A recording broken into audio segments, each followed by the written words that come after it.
Welcome back to the Core Cars News Cord Cutting Today, where we break down some of the biggest stories happening in the world of cord cutting and give you my opinion on them, including ESPN's new streaming service that gives you access to all the ESPN content and more. It's going to cost $29.99 a month. There's some important catches there, including a bonus offer for the first year and add-ons. We'll break it all down, and is it really worth $29.99? We'll let you know. Apple has a new way to control your devices with your brain, just by thinking. You may soon be able to change the channel on your TV, open up new apps, and do more on different Apple devices. We'll tell you about this technology they're building and have announced.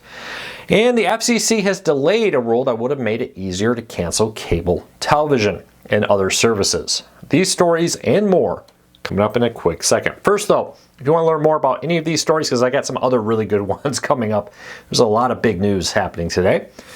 I'll put links to them all in the show notes down below and in the first pinned comment so you can read them for yourself and come up with your own opinions. I'd love to hear from you. Lastly, if you like what we do here and you're new, or you've been here a while, consider hitting that subscribe button or hitting that thumbs up. Doing one or both lets YouTube know you enjoy what we do here, so YouTube recommends our videos to more people. We would really appreciate your support. All right, let's dive into it. ESPN's new streaming service is just called ESPN. For all the rumors of different names, like ESPN All Access and different things, it's just called ESPN all in one place. That's it, just ESPN. I will say, with the Fox One service, I congratulate them for not putting a plus on it, but ESPN Plus is still a thing. With this, though, you're going to get a bunch of different levels with it. It's $29.99 a month or $299.99 a year. You can get a version of it that has Disney Plus, Hulu, and ESPN Unlimited with this. This is the with ads version on it for those services for $35.99 a month or $44.99 a month, depending on if you want the no ad version with that. They do have a bonus offer for the first 12 months. You can get ESPN Unlimited, Plus, Disney Plus, and Hulu for this for $29.99. So basically the base package have that. After a year, you get charged more. Now with this, you'll get all the ESPN channels plus ESPN Plus. So that also includes things like the SEC network and ACC network for the conference channels they own. Now it will also include ESPN content on ABC, so unlike Fox, you're not going to get a 24/7 feed of your local ABC. Instead, you'll get the sporting events like college football and other stuff that would have aired on there will be included in this. A little disappointed that it does not include your local ABC, even if it's not showing sports. I think that would have made this a lot more attractive.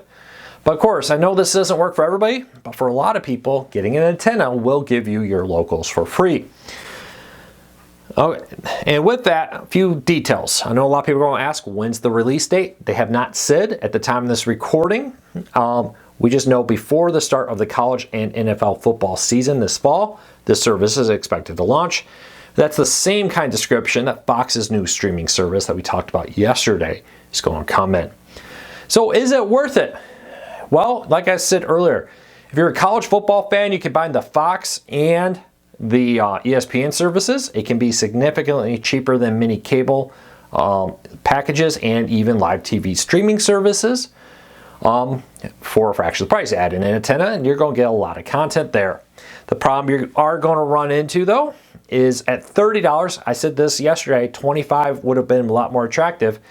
You are getting that gray range where an extra $20 gets you something like ESPN, instead of ESPN Plus and all that. You can go get YouTube TV, Fubo, and others. I think a lot of people are going to call this ESPN Plus. I just did it just out of force of habit, to be honest with you.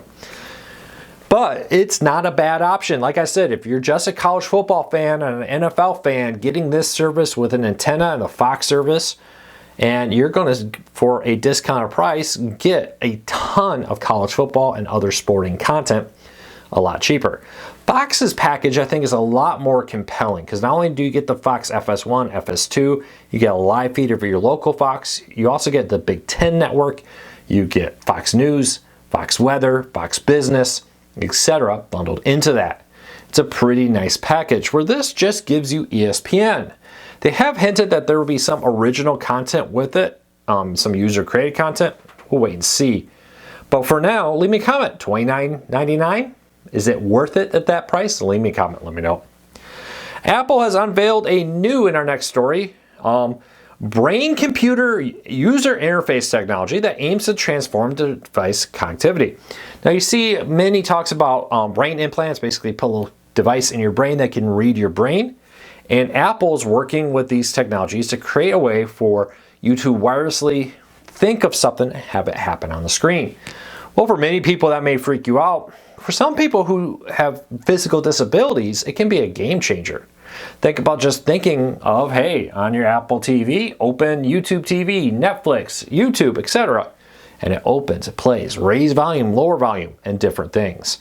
Let's back up from TV, computers, phones, and more. Answer phone calls, surf the web, and do different things just by thinking about it. May soon become a reality.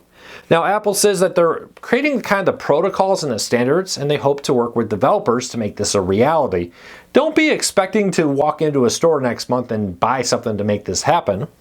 But it is a way for all these companies who are developing these chips that are designed to go in somebody's brain to control other things, to actually interact with Apple-owned products like their Apple TV, iPhones, Mac computers, and more.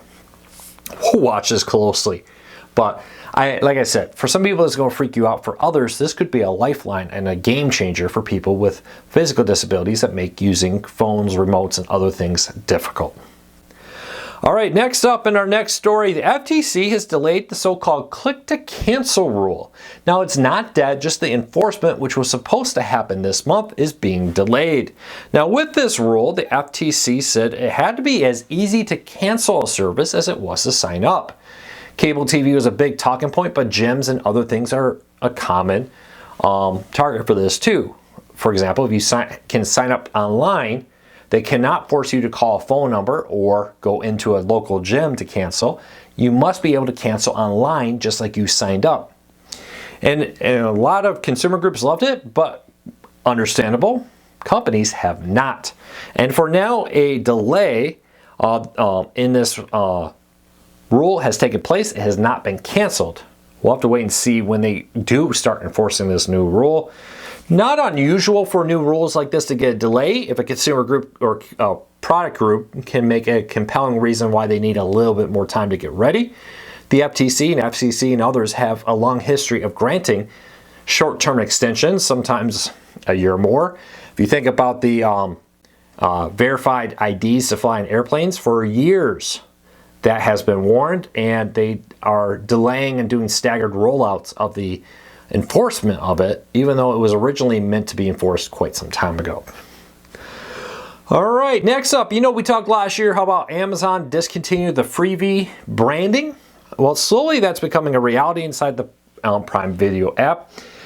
But did you know Amazon Prime Video now has hundreds of free app or channels streaming their free content? Most of this was content that was in the Amazon Freevee section before inside Prime Video. It's now been rebranded to Live TV.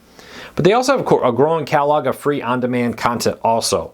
But with this, you'll find all kinds of stuff, including now local PBS stations rolling out, PBS Kids, Saved by the Bell, all kinds of great other channels dedicated to popular shows and genres with it. I saw Mad Men and other stuff streaming for free in there. If you are an Amazon Prime customer, it's there. Even if you are not a Prime customer or pay for the Prime Video, inside this app you can still log in and watch hundreds of channels for free. Link in the show notes if you want to learn more about that. All right, in our next story, Dish could be facing some trouble with the FCC. The FCC has launched an investigation of its 5G rollout. Now, Dish has a deadline coming up here, I believe, next year, and some earlier deadlines that require it to hit certain goals in its build out of its 5G network to retain the spectrum it purchased and owns rights to. Because of that, it's a real question on if they're going to be able to do it. Why is this important for Dish TV and Sling TV customers? Well, Dish is horribly in debt. They've gone in massive amounts of debt in order to build out this 5G network to become a major player. Dish is now the 4th largest provider of wireless phone service in the United States, behind T-Mobile, AT&T, and Verizon. Though some smaller competitors are starting to bite at their heels as Dish's Boost Wireless has lost a lot of customers, and many suspect they may fall to 5th or even lower at some point. If this 5G network gets pulled from them, the FCC fines them or penalizes them by removing spectrum from them, it could raise a serious question how Dish will ever pay back those creditors. Already, many speculate that Dish will have to still go through bankruptcy, even with some recent lifelines from investors. We'll keep an eye on it. For now, though, the FCC is just launching an investigation to make sure Dish is actually using the spectrum like they were supposed to and completing the build-out as they promised. With this, plus some other stuff, don't expect any immediate ruling. These kind of things take time. But the FCC sold them with certain deadlines and goals, and a lot of people have speculated they may not be able to reach that in time. And lastly, in our last story up of the day, Fubo struck a new sports deal. The European League will join Fubo Sports in a multi-year deal to bring the European League sporting matches, games, or what we call soccer matches, to the United States to stream on Fubo. Great win for Fubo to bring more content to its live TV streaming service for United States subscribers, as it continues to try to find ways to offset recent content losses and attract new subscribers. We'll keep an eye on that, but any fans of the European League, good news, it's streaming on Fubo with a new multi-year deal. Well, that's it for today. I hope you all have a fantastic day. Thank you so much for all the kind words and the support. We've had a lot of new subscribers recently and tons of views. We really do appreciate it.